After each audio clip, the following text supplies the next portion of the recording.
Comment Dieu fut-il satisfait? Comment était-il possible pour Dieu de dire « Celui-ci est mon fils bien-aimé, en qui j'ai trouvé mon plaisir » Matthieu 3, 17. Signifiant que Dieu était pleinement, complètement, absolument satisfait. Au Jourdain, le Seigneur Jésus, passant de la vie privée vers la vie publique et endossant le véritable ministère pour lequel il était venu, dans le sens de la rédemption, reconnaissait de manière figurative que la croix était fondamentale pour tout cela et que tout jaillirait de là. Ainsi, alors Jésus vint au Jourdain vers Jean pour être baptisé par lui. Mais Jean s'y opposait en disant « C'est moi qui ai besoin d'être baptisé par toi et tu viens à moi. » Jésus lui répondit « Laisse faire maintenant, car il est convenable que nous accomplissions ainsi tout ce qui est juste, ou toute justice. » Matthieu 3, 13, 15. Mais comment accomplir toute justice? En considérant deux aspects, deux domaines, le côté de la mort dans le Jourdain et le côté de la vie, au-delà du Jourdain. Tout ce qui ne peut pas être glorifié doit être enterré. Cela doit être mis hors de la vue de Dieu. C'est une loi établie une fois pour toutes. C'est-à-dire que tout ce qui n'est pas juste et en harmonie avec la nature même de Dieu doit être enseveli. Mais cela peut être seulement enterré après avoir été jugé et trouvé digne de mort. C'est pourquoi le jugement s'est étendu à tous les hommes pour la condamnation, et la mort s'est manifestée envers tous les hommes, car tous sont péchés. Romains 5, 12, 18. Le Seigneur Jésus, dans sa propre personne, d'une manière symbolique au Jourdain, prenait la place de toute cette race pécheresse. D'une manière représentative, le jugement à l'égard de ce que nous sommes était porté par lui et était accompli.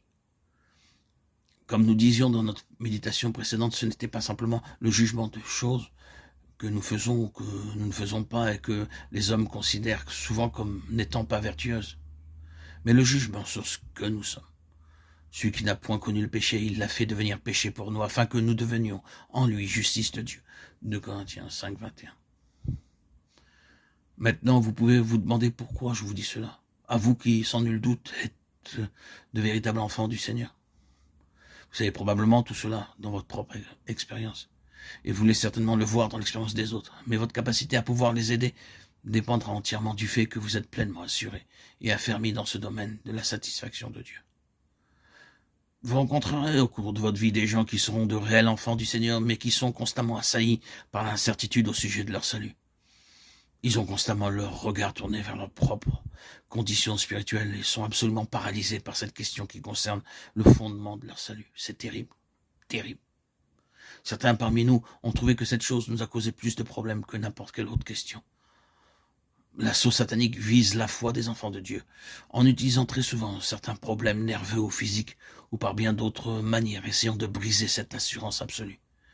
S'il y parvient, l'ennemi a une prise pour détruire le témoignage, paralyser le service et mettre la gloire de côté.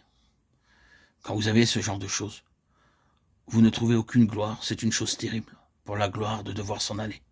C'est une chose terrible que dans une vie qui est rachetée et qui a accepté cette rédemption et connu le Seigneur, il puisse y avoir écrit Ikabod, la gloire est partie.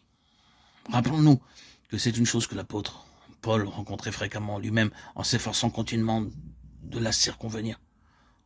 Pourquoi est-ce que il est si souvent fait mention dans le Nouveau Testament des défaillances d'Israël dans le désert?